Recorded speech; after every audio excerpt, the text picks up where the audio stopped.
Now live to the National Press Club, where the NPC's Newsmaker series is taking place. Democratic Whip Steny Hoyer is there to deliver a speech on the House Democrats' vision for Congress. First as House Minority Whip, then as the House Majority Leader from 2007 to 2011, and since then as the Minority Whip. As the Democratic Whip, he is the second-ranking member of the House Democratic leadership and is charged with mobilizing the party vote on important legislation, shaping the House Democrats' priorities, and delivering the Democratic message. Thank you, Congressman Hoyer, for coming to the National Press Club. I'm pleased to yield the floor to you, and I look forward to your yielding it back to me for the question and answer session after your remarks. At some time in the not-too-distant future. Right, thank you. Well, thank you very much. I'm very pleased to be at the Press Club, a distinguished group of journalists and friends, and I want to thank you for giving me this opportunity.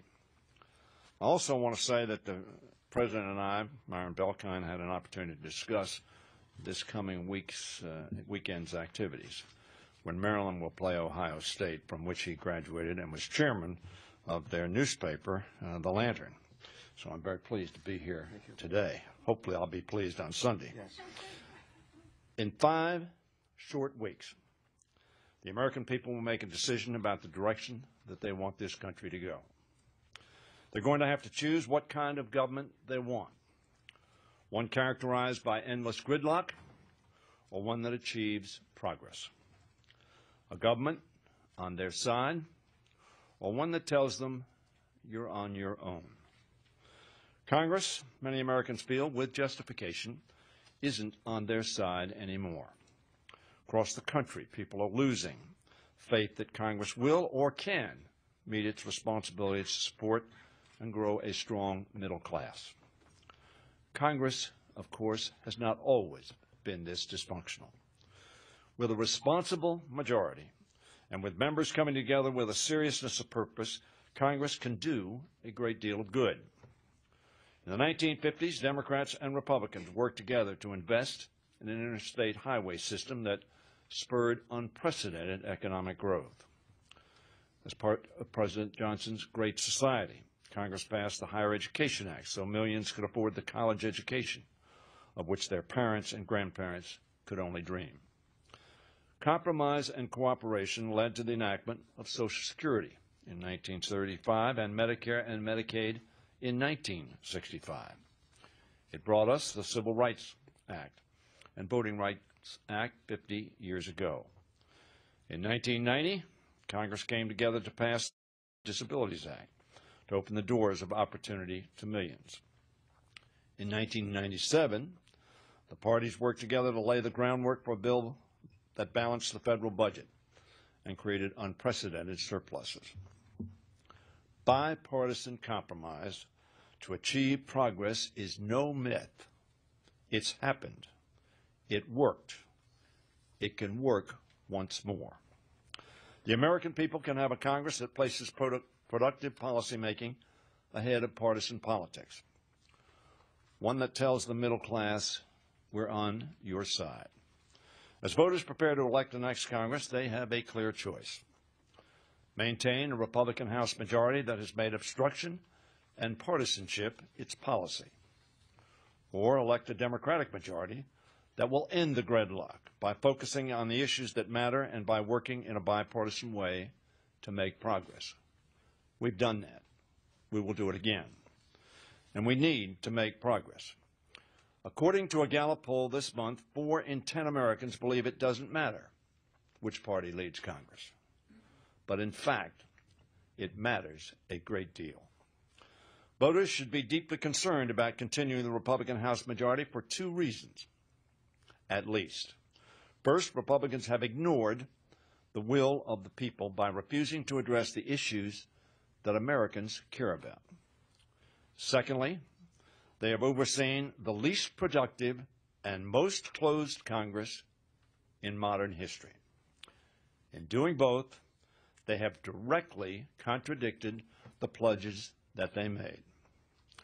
In their book, Young Guns, Eric Cantor, Kevin McCarthy, And Paul Ryan wrote, and I quote, "We pledge to stand on principle, to lead adults, and most of all, to serve as responsible stewards of the public trust by listening to the American people." And when Speaker Boehner assumed the gavel, he declared, and again I quote, "Above all else, we will welcome the battles of ideas, encourage it, and engage in it openly, honestly, and respectfully. As the chamber closest to the people, the House works best when it's allowed to work its will." When it is allowed to work its will. How much better off we would be had the House been allowed to work its will. Under Republican control, the House of Representatives has not lived up to its title. 71% of Americans want to increase the minimum wage, and 61% of small businesses support an increase to $10.10 an hour. That's according to a July poll. House Republicans, however, won't allow it to come to the floor. More than 7 in 10 Americans support comprehensive immigration reform, as surveyed in May. And a poll in June showed that a majority of Republican voters want a pathway to citizenship for undocumented immigrants if they meet certain conditions. But instead of listening to the American people, Republicans refuse to allow the House to even hold a vote. When women asked for legislation to ensure equal pay for equal work, Republicans said, "You're on your own." On one important issue after another, House Republicans, who agenda, refused to allow the people's will to be considered on the House floor. On September 18th, Speaker Boehner delivered a speech in which he said, and I quote, "Today, I can report that the People's House is more open and transparent. You can even bring your iPad to the floor." That may be the case, but you can't bring a bill to raise the minimum wage to the floor. You can't bring a bill to raise and institute unemployment insurance's continuation. You can't bring a bill to the floor to extend the Terrorism Risk Insurance Act. Dave Camp, Republican committee chairman, can't even bring his tax reform bill to the floor. Of course, you can bring your iPad, so you can read about those bills. You simply cannot consider them on the floor of the House of Representatives. As a result of the Republican majority walking away again and again, Congress is now less productive and more divided than ever. Under the Republican House majority in the 113th Congress, just 165 laws, the fewest in modern history, have been enacted, and only 26 of those were major pieces of legislation. Compare that in a similar situation when George Bush was President of the United States in 2007 and 2008, and the Democrats led the Congress. 460 bills were enacted to make America better, to serve the American people. And we're on target this year to be in session for 107 days only. Theirs has truly earned the title of Congress. The American people deserve a do-something Congress. In fact, they deserve a do-the-right-thing Congress, which is exactly what House Democrats are ready to do by working across the aisle to achieve results. And we know it is possible because we've done it. There have been a number of moments over the past 4 years when Speaker Boehner, frustrated with the obstructionists in his conference, turned to Democrats to pass key legislation. We supplied the votes to keep the government open and to reopen it after last October's shutdown. We pushed the Budget Control Act over the finish line to avoid defaulting on our debt. And after Hurricane Sandy, devastated families, farms, and small businesses. And 179 Republicans, 77% of their conference, walked away from the victims of Sandy and said, "You're on your own." But 192 Democrats voted for the disaster relief package, which is the only reason it passed. The same holds true for the Violence Against Women Act, patent reform, the highway bill, and the farm bill. And when President Bush was in office, Democrats worked across the aisle to pass a new GI bill, a bill to increase our energy independence, and legislation to prevent another Great Depression. Today, we see a Republican majority, however, that automatically opposes anything President Obama presents, even though our country needs action.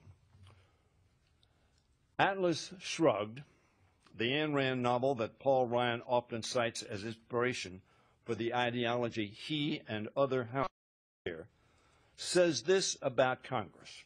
Again, Atlas Shrugged, Ayn Rand, quote, "There are two sides to every issue. One is right and one is wrong. But the middle is always evil." But the middle is always evil. Compromise is not evil. It is the necessary and noble pursuit of those who govern responsibly in a democracy. We listen to one another. We come to an agreement. The American people aren't looking for leaders who refuse to compromise or for more partisan division. What they seek are leaders who will make the tough choices that come with governing. They want us to do it in a bipartisan way, which demands compromise, not evil. It isn't hard to imagine what the result would be if that were the case. According to a study by Moody's Analytics in 2011, had the Republican majority worked with Democrats that year to pass the president's jobs plan, the GDP would have grown by as much as 2%, and 1.9 million jobs would have been created. Sadly, they didn't, and it was a missed opportunity and a real shame. Even without help from Congress, the president has achieved significant progress over the past 4 years in tackling the challenges that face us. As he pointed out in a speech on Saturday, by nearly every indicator, our country is doing better today than it was when President Obama took office. 10 million new jobs have been created in just over 4 years. $800 billion in Medicare costs saved. The number of children in poverty dropped by 1.4 million last year, representing the most significant decline since 1966. Think about how much more progress could be made were Congress a partner with the president and not an obstacle. Instead of a Congress where a Republican majority walks away and says, as I've said, "You're on your own," a Congress led by Democrats would reassure Americans that it is on their side. Our platform for a Democratic majority in 2015 is centered on taking action to jumpstart the middle class, to expand the middle class rather than seeing it shrink, to restore faith in the promise that if you work hard and take responsibility, you can access opportunities such as home ownership, higher education, and a secure retirement. The way to achieve that is for Congress to enact precisely what Republicans promised in 2010 but failed to deliver.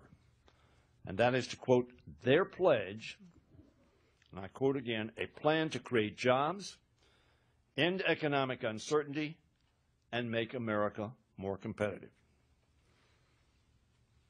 Rather, the Republicans have created more uncertainty rather than ending it. No certainty for doctors treating Medicare patients that they will be paid adequately and continue to see those patients. Democrats have proposed giving doctors and seniors that certainty. No certainty for states and localities seeking to build and maintain bridges and highways, while Democrats have supported a long-term plan to invest in our infrastructure. No certainty for small businesses looking to create jobs through exporting. Democrats want to provide that certainty with a long-term reorganization of the Export-Import Bank. And no certainty for businesses looking to innovate or hire workers, but coming up against a broken immigration system. Democrats want to fix that system through comprehensive reform that keeps talented graduates here, not send them home, and enables employers to hire both the permanent and temporary workers they need. There's a consensus in the American people about that issue. The list goes on, of course, but not brought to the floor. House Democrats would work to provide certainty in these ways and by making our economy more competitive through our Make It in America plan. In addition, we would work to jumpstart the middle class by raising the minimum wage, expanding access to education, helping student loan borrowers refinance, ensuring that women receive equal pay for equal work, and making sure affordable child care is available to those who need it. Doing these things isn't giving Americans a handout, but a leg up. That's how we jumpstart a strong middle class and build a stronger national economy. And it's what our people want their Congress to focus on, not partisan games, not an obsession with repealing the Affordable Care Act, not politically driven lawsuits against the president or threats of shutdown or default, not massive tax breaks that would explode our deficits and debt by hundreds of billions of dollars. Americans want a bipartisan effort to achieve results for the middle class, not a Congress that stands in the way. That's what Democrats are campaigning for, a Congress in which America's voices are heard. While Republicans continue to ignore the need to invest in job creation, we will move forward with Make It in America bills to expand manufacturing, increase employment, and open doors of opportunity. While Republicans block comprehensive immigration reform, we believe it should be passed and signed into law. The Chamber of Commerce agrees with that. The AFL-CIO agrees with that. Growers agree with that. Farm workers agree with that. Faith community agrees with that. Unfortunately, it hasn't come to the floor. While Republicans allow discriminatory efforts to keep minorities, seniors, and students from exercising their equal right to vote, we will work to restore the Voting Rights Act and protect and facilitate the ability of every American to cast their vote and have it counted. While Republicans try to rescind patient protections and critical benefits, we will protect affordable health care for all Americans, including every woman's access to the full range of health care choices. While Republicans add billions to the deficit with unpaid tax cuts, we will work in a bipartisan way to achieve fiscal sustainability and restore certainty, with no threats of shutdown and no threats of default. We must make sure that Social Security, Medicare, Medicaid, and other critical programs will be there for our children and grandchildren when they need it. While Republicans spent $3 million of taxpayers' dollars defending the unconstitutional Defense of Marriage Act, we will work to prohibit employment discrimination on the basis of sexual orientation and gender identity. While Republicans have worked to undermine clean air and for future generations, we will support the development and deployment of clean energy and manufacturing technologies. And we will, as we have stood by in the past, we will stand by our veterans and maintain a strong national defense that can meet the challenges we face from terror groups like Al-Qaeda and ISIL, from Iran's pursuit of nuclear weapons, and from the destabilizing actions of Vladimir Putin's Russia. America deserves a House majority that believes in a government that works, not one that believes government can do no good and should simply disappear. We know Congress can affect positive change because it's been done before. Over the past 4 years, though, the House of Representatives has essentially created a government that is missing in action. It took 198 Democrats and 87 Republicans coming together to vote to end the shutdown of our government last October. An astounding 144 Republicans voted to keep the government of the people of the United States of America shut down. I know what they thought about it, and I fear what people around the world thought about that. It will take Democrats, independents, and Republicans who are tired of gridlock to come together in a vote 5 weeks from tomorrow to end the 4-year shutdown of their Congress. This shutdown of Congress has been undertaken by a Republican majority in the House and by a Republican minority in the Senate that uses its rules to obstruct and filibuster. The past 4 years have been proof that elections matter. America's stockholders, our voters, surely know they need new leadership on their board of directors, which we call the Congress. America's challenges demand a serious majority that won't tell the middle class you're on your own, but that reassures them we're on your side. One that reminds them of the good Congress can do when it takes responsibility and translates the will of the people into meaningful progress. In Young Guns, now Majority Leader Kevin McCarthy said that voters should hold his party accountable. And he said this: should we regain the American people's trust, we will insist that our feet are held to the fire.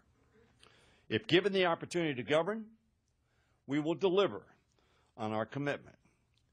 If we don't, I'm confident the American people will send us packing. Demonstrably, the Republicans have not delivered on their commitment.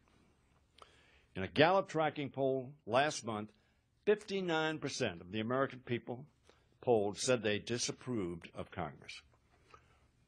They disapproved of Congress's performance because it isn't working for those it represents.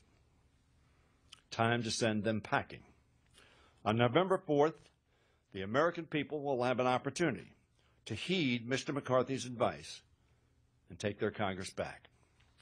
In order for that to happen, the majority of Americans who have been silenced in this Congress must speak loudly in the election. They must speak with the multitude of their votes and elect a Democratic majority in the House of Representatives that will permit the House to work its will, to listen to the American people, to act on their behalf.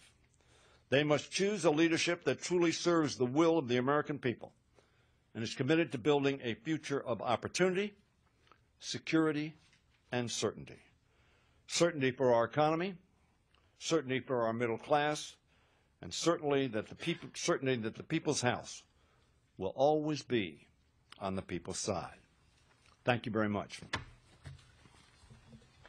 Thank you, Mr. Hoyer. And if you could just stay here, I'll try to moderate and based on the ground rules that I laid out. If I could just use a presidential prerogative, just ask one question to maybe set the scene. But every election watcher in Washington, or nearly every election watcher, expects Democrats to lose House seats this November.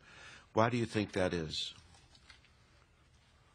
I think the context of this election is a difficult one historically. It's the 6th year of a presidential term. People look at this and historically say Democrats are on the downside of history. However, I've been around the country. I've been to 83 districts in which we're having contested elections. And in my view, we have an extraordinarily able group of candidates. I think our message is one that the American people support. The irony is, in poll after poll after poll, the people respond largely in agreement with the Democratic agenda that I've laid out. In that case, if I think they analyze it as I have argued they should, they will in fact vote to put Democrats in charge of the House of Representatives. Yes, sir. And remember, identify yourself and your media organization and keep your questions brief. Thank you. He's at the end of the table. Is he? Yes. And Ruth will take the microphone around so that you can all hear it. Thanks. Since we have such a large turnout over these rooms. Chad Pergram from Fox News. My question, you alluded to ISIL here. What do you think would be the parameters for possibly calling the Congress back? Speaker Boehner yesterday on ABC was pretty clear about saying that we might have to have American boots on the ground, and thought that the president might have been too trite in his remarks there. Do you think that that is a realistic possibility? And what's the conflict inside with Democrats who say, yeah, we need an authorization, no, we don't? I think that the fact is that this matter will be considered in the lame duck. Whether it will be passed in the lame duck, I don't know. But I think it is incumbent upon the Congress of the United States to reconsider, based upon present facts, present challenges, present threats, the authorization for the use of military force passed in 2001 and 2002. I do not believe it's either necessary nor do I believe it will happen that we will come back before the lame duck, but it is my expectation we will start debate on, given the circumstances that exist today. And what about those schisms in the caucus, the Democrats? I think there are not a lot of schisms in the caucus. We had some very thoughtful debate. You saw the vote on the train and equip. The party was divided. The Republican Party was divided.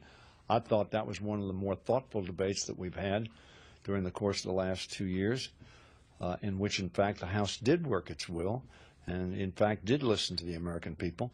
And to that extent, it was unlike the balance of the session. But I think the party divided there was no acrimonious debate within our caucus. There was thoughtful discussion. And I think there is a large majority who believes that we need to consider this question carefully, thoughtfully, and appropriately in a timely fashion. Bob Wiener, club member and freelance op-eds. Steny, you've made the point about jobs, that there would be over 1 million jobs and 1% additional on the unemployment rate, and yet the message stays, and the policy has stayed for the last decade, of rich tax breaks as the way to create jobs, even though CRS and others say 5 to 1 jobs create jobs. Why is that the case, that that message has stuck for rich tax breaks? And also, why are there 50 million fewer voters in the off-year elections than there are in the presidential election, and aren't those actually your voters? Well, you've asked two questions. First of all, why is it that we pass tax breaks for the wealthiest in America, and tax breaks that do not necessarily grow jobs? Frankly, we didn't do that in 2007 through 2011 when we were in charge of the Congress of the United States. The Republicans have done that, frankly, all the time that I've been in the Congress of the United States. I came in 1981. The result, most dramatically, in 2001 and 2003, when the Republicans promised that large tax breaks for the best off in America would result in an extraordinary growth in jobs. In fact, the stock market went down, and it ushered in the deepest recession in December 2007 that I've experienced in my lifetime, and that anybody in this room has experienced in their lifetime. Our policy has been, continues to be, to have a fair tax policy. We need tax reform. Heard that Dave Camp, who offered a reasonable, thoughtful bill making the tough choices that had to be made, couldn't get his own bill. This is the Republican chairman of the Ways and Means Committee, couldn't get his own bill to the floor. Not necessarily to be passed, but at least to be discussed, debated, amended, and considered. We need tax reform to grow the economy, to make us ensure that we are more competitive. The President said that in a couple of his States of the Union address.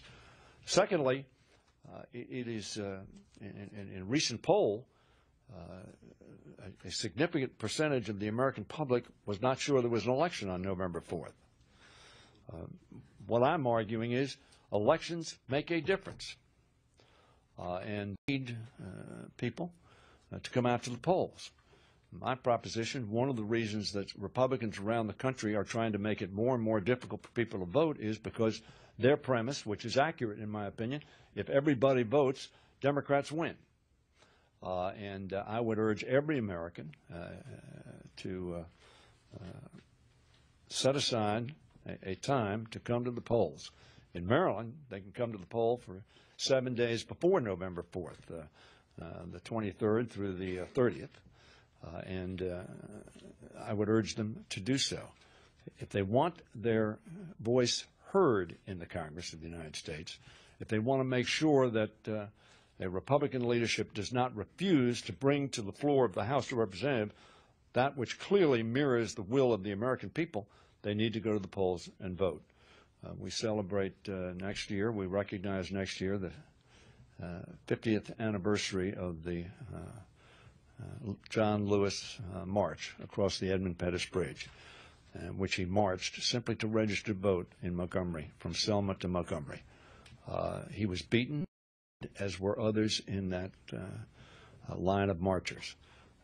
Shortly thereafter, we passed the Voting Rights Act. But the Voting Rights Act simply says you have the opportunity. You must seize that opportunity if you're going to make a difference. Ruth, we'll go over to this side of the room. Thank you. Thank you. Eric P. Annan with the Fiscal Times. Steny, the administration has talked a lot about the need for the war on ISIS, but there's been very little discussion about the potential cost to the government and taxpayers of this. What is your take on the likely impact of a long-term battle, and what would that do to the Democrats' agenda for change and helping the middle class? Well, I think we have to look at that honestly. I think we need to have, unlike Iraq, where the administration projected less than $100 billion in cost. It's been over $1 trillion in cost. General Shinseki pointed out it was going to be a lot more. I think we need to have very careful hearings and realistic assessment of the costs of doing what the President and the American people think need to be done, and that's prohibiting ISIL from terrorizing not only its own region, but posing a national security threat to ourselves. We need an honest assessment of that. We have not done that at this point in time, but I would hope that we would and would urge that we do it, not with rose-colored glasses, but realistically, given our past experience. What about the agenda for the economy? Yeah. I think growing the economy and defeating terrorism are not mutually exclusive. I think America can do both and must do both. We need to grow the economy. If we're going to be strong, we need to create jobs for our people. If they're going to feel confident that America is going to be the country they want it to be, and they're going to have the security they want. So I think we can do both. I think we ought to do both. We're the richest country on the face of the earth, and we're also the strongest. If we have the will and we come together and work together, we can accomplish those dual objectives. Why don't we take one in the back there, and then we'll move back over this way. Hi, Cindy Sain with the Voice of America. With Americans very concerned about terrorism, what role do you think foreign policy will play in these upcoming elections, and do you think it could possibly even be a game changer? Well, I certainly think that foreign policy is more discussed today than it was 6 months ago. I think the threat of ISIL and the takeover of the Crimea illegally by Putin and Russia, the threat in Ukraine, and the threat of a nuclear-armed Iran, and the chaos, if you will, in the Middle East have all elevated foreign policy as a consideration.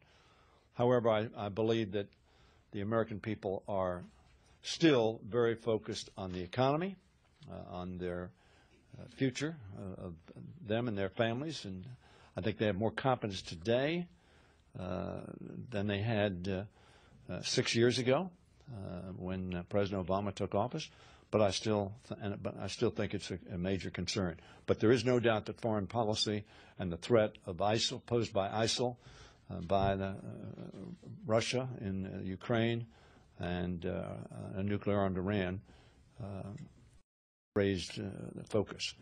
Of course, today, as you know, the President's meeting is today or tomorrow with the new Prime Minister of India, Mr. Modi, and I think that they're going to have significant discussions about the partnership that India, the largest democracy in the world, and the United States of America, the oldest democracy in the world, can play in the global picture. And I think the fact that that is occurring at this point in time, India has its own concern about terrorism.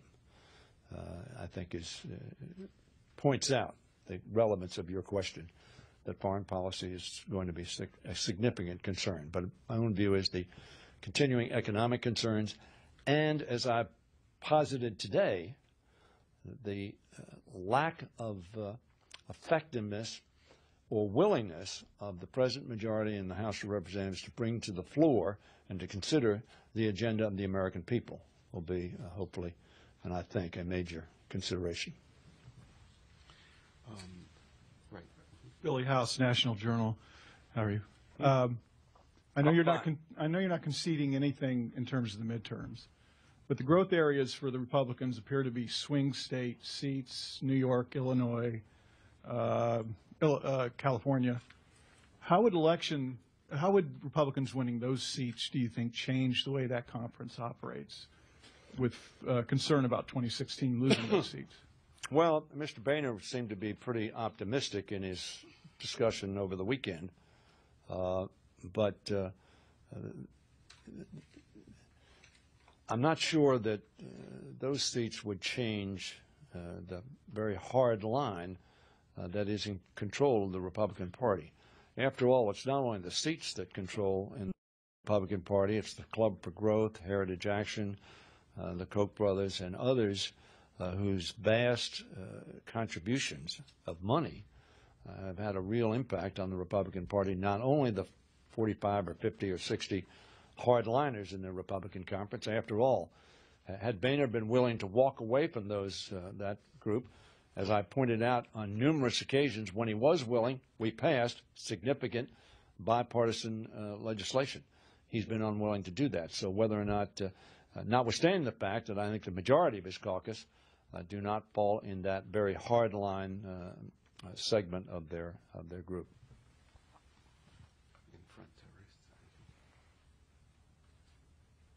Hi, Luca Gattonicelli. I read for tax notes, so this will be a Ways and Means Committee question. Right. One of the challenges that your caucus has faced on that committee in the last year and a half or so has been focus on tax reform by the chairman to the exclusion of a lot of other policy areas, even within the context of tax.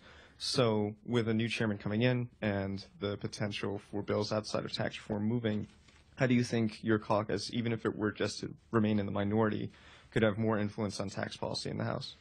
Well, I'm not sure who the new chairman is going to be. Of course, I quoted Atlas Shrugged. One is right, one is wrong, and the middle is evil. If, in fact, committees operate that way and the Congress acts that way, we will continue to be confronted with gridlock. After all, as I pointed out, the chairman of the Ways and Means Committee worked in a bipartisan fashion, as I think you know, including Democrats and Republicans in discussions of various aspects of the tax code. Now, it wasn't a bipartisan bill that he presented, but from our perspective, and you heard, I think, the President say this, you certainly heard Leader Pelosi and I say it, was that he presented a bill, honest bill. What do I mean by that? He made the trade-offs.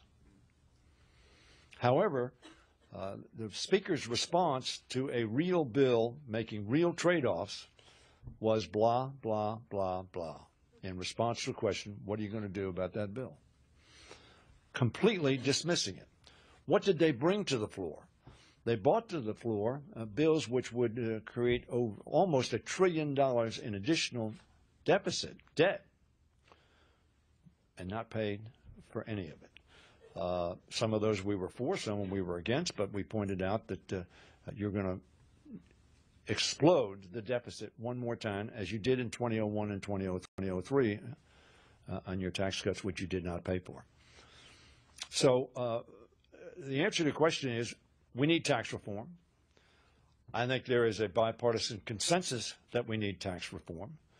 And in order to get tax reform, the only way you get it, which is what we did in 1986, is in a bipartisan way, where Republicans in the Congress and Democrats in the Congress and a Republican president, Ronald Reagan, worked together with significant help from others in the Reagan administration and achieved tax reform. That's what we've got to do. That's what we will try to do, and I think we can do when the Democrats are elected and we have new leadership on the Ways and Means Committee on the side of somebody who believes that working together is, in fact, what you need to do.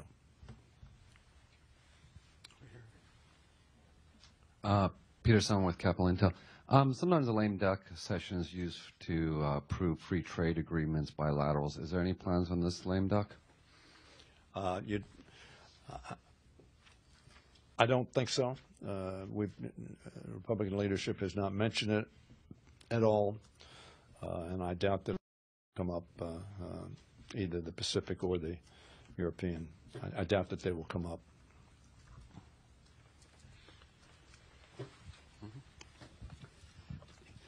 SBS international media from Korea. From the standpoint of House Pro, what is the prospect of the Senate elections? Could the Democrats secure the majority? Well, we have the majority, and the question is, can we keep the majority? I understand that. And the answer is yes. There's a long analysis in the second page of the Washington Post today about 13 districts. I believe that the Senate Democrats will hold their majority. There's an interesting race going on in Kansas, as you know, or you may know. But I think when you look at those 13 races, I think that Democrats can win sufficient numbers of seats so that we will have over 50 members of the United States Senate, and we will keep the Senate, in my view. We'll stay over on that side, Ruth, for a few minutes. Go ahead. Hi, Andrea Wolf with Girls Inc. I've noticed, as I'm sure everybody else has, that both parties are strongly discussing the women's vote.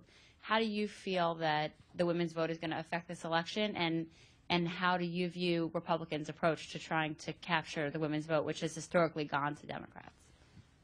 I'm not sure the women's vote has historically gone to the Republicans. I don't necessarily. No, it's Democrats. It's Democrats. Yes. Oh, okay. I'm sorry. Yeah, it's historically, When the you more said women them. that come out, the more Democrats who win. So Right. how do you view, but the Republicans have obviously been capitalizing on that and trying to attract more to their camp. Well, I think they're trying to accomplish more. The problem is they've got such a record of opposing issues of real importance to women, to families, to children. And I think those, all those issues motivate women and men, but women in particular, who are very focused on their families, very focused on their children, very focused on how women are treated, whether they get equal pay. Republicans have refused to bring that to the floor. Millions of women trying to support themselves, living on the minimum wage.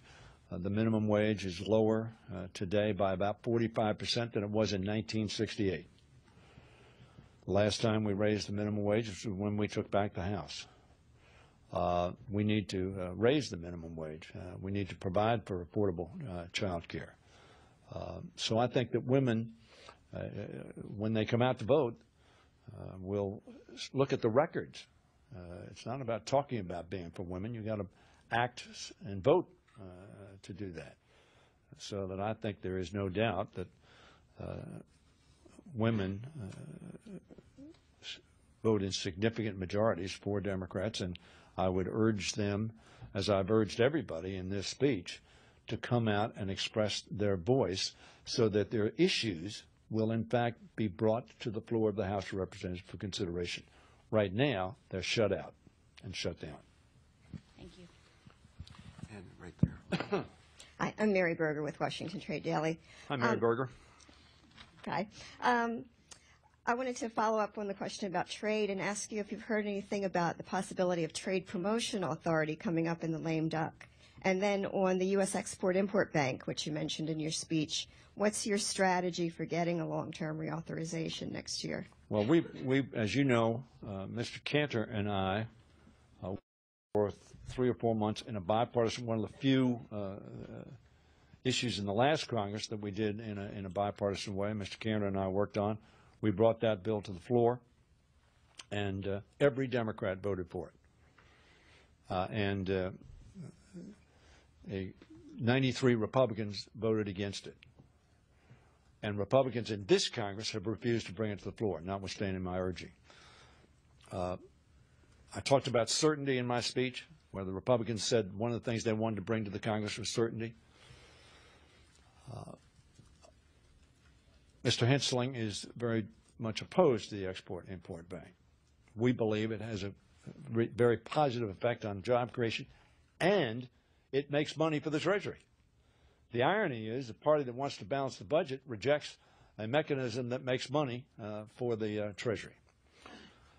My expectations are that, and I've urged the business community, large, medium, and small, who are affected by the Export-Import Bank, who are facilitated in the creation of jobs and selling products by the operations of the Export-Import Bank, to engage Democrats and Republicans on this issue. My own view is that if that bill were brought to the floor, it's another instance where not bringing a bill to the floor precludes its consideration of the will of the people transparently, which is, of course, what Mr. Boehner and the young guns said they were going to do. If that bill had been brought to the floor, 41 Republicans wrote a letter to the Speaker saying, we're for a permanent reauthorization or a long-term, 5-year reauthorization of the Export-Import Bank. It was never brought to the floor. What we now have is extension to June 30th, as you know. That uncertainty gives uncertainty to lenders, to borrowers, and to purchasers from across the oceans of American products as to whether or not that assistance is going to be there in the future.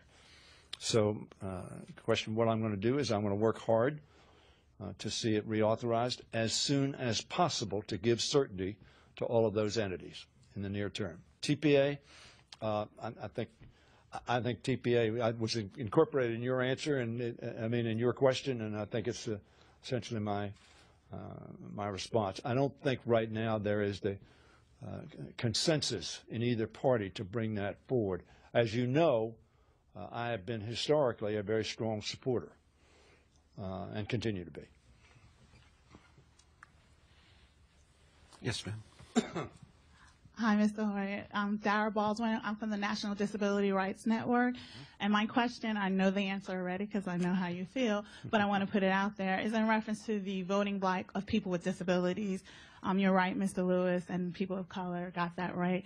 People with disabilities are still barred and have barriers. People who are in institutions can't vote, and also not having ballots, in Braille, not being able to register to vote, not all of those things. And where do you see those people, and what are your plans to help in that voting rights One of the block? things I mentioned to you is the Voting Rights Act to facilitate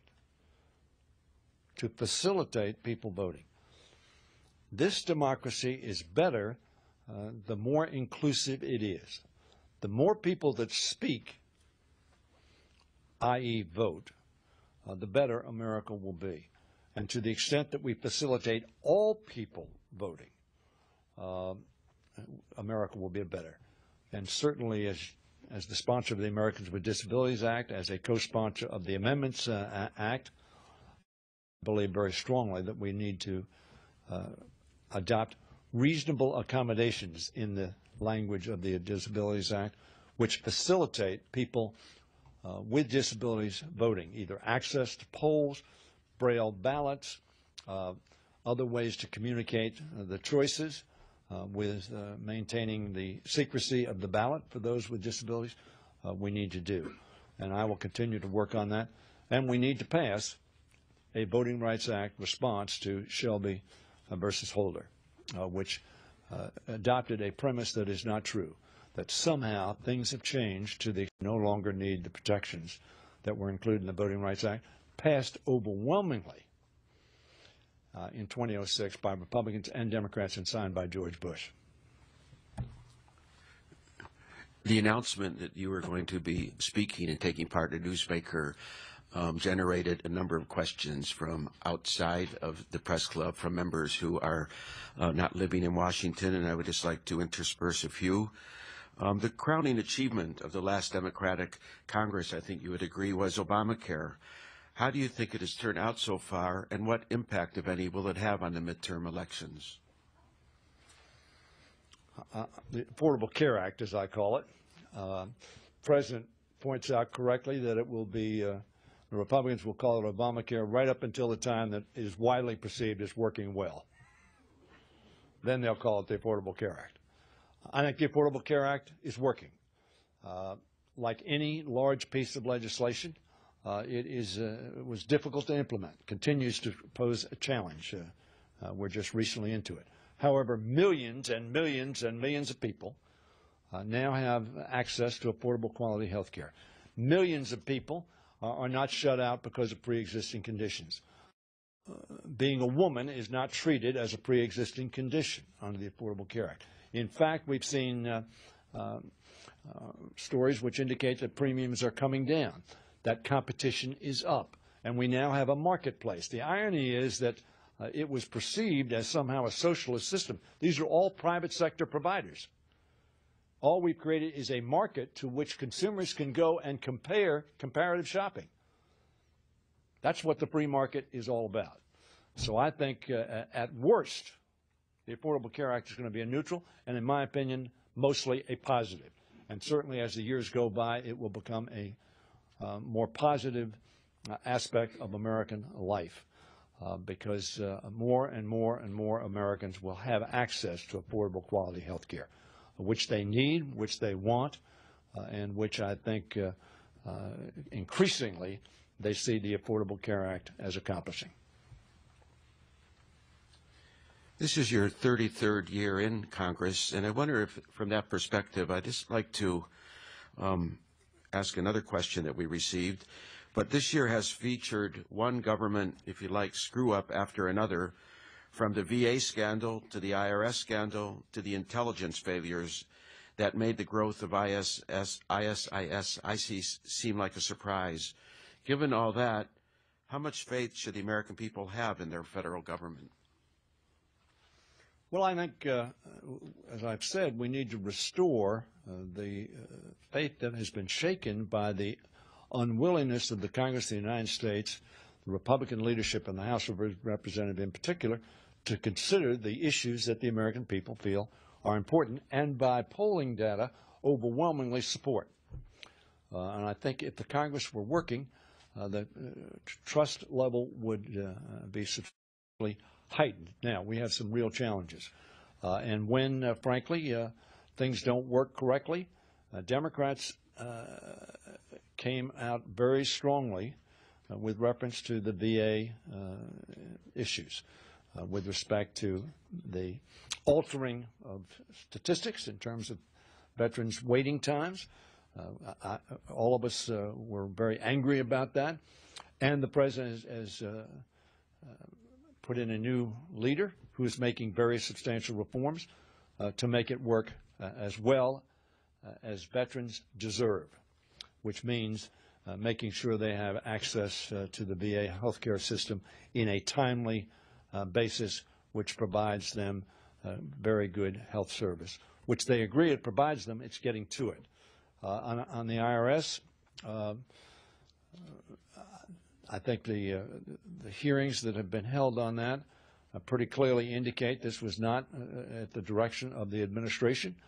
It was corrected at some point in time, but not timely enough. And Democrats have made it very, very clear that what happened, or what appeared to have happened, is unacceptable. No American, whatever their views, whatever their party, whatever status they find themselves in, politically or otherwise, should have their tax issues related to any of those facets other than what they legitimately owe as taxes, period. I know you feel strongly and confident that the Democrats will retain control of the Senate, but nevertheless, I would like to ask, how would things change for the House Democrats if the Republicans were in control of the Senate? And how would things change for President Obama if the Republicans were to gain control of the Senate? Well, I think we'd see exactly what the American public abhor. More gridlock, more confrontation, more partisanship. They all indicate they don't want any of that. So that my urging to the American people would be elect people who are going to work with, cooperate with the President of the United States. That does not mean agree on every issue. We are a separate and co-equal branch of the government of the United States. We need to reflect a thoughtful consideration of the President's proposals and propose to the President. We are, after all, the Article I branch of government that proposes policy. The executive carries out policy. And that's the context in which we ought to operate. But having said that, I think the American people made it very clear they think the obstructionism is largely the responsibility of the Republican Party. Thomas Mann and Norm Ornstein, one with the Brookings Institution, one with the American Enterprise Institute, wrote a book. And essentially the theme of their book was there is gridlock, there is confrontation, there is a refusal to compromise. And while they say they've criticized Republicans in the past and Democrats in the past, at this point in time, their only conclusion is the responsibility of the Republicans both in the House and in the Senate, which have led to this confrontation, refusal to compromise. Remember, Atlas Shrugged, Ayn Rand said, compromising or the middle is evil.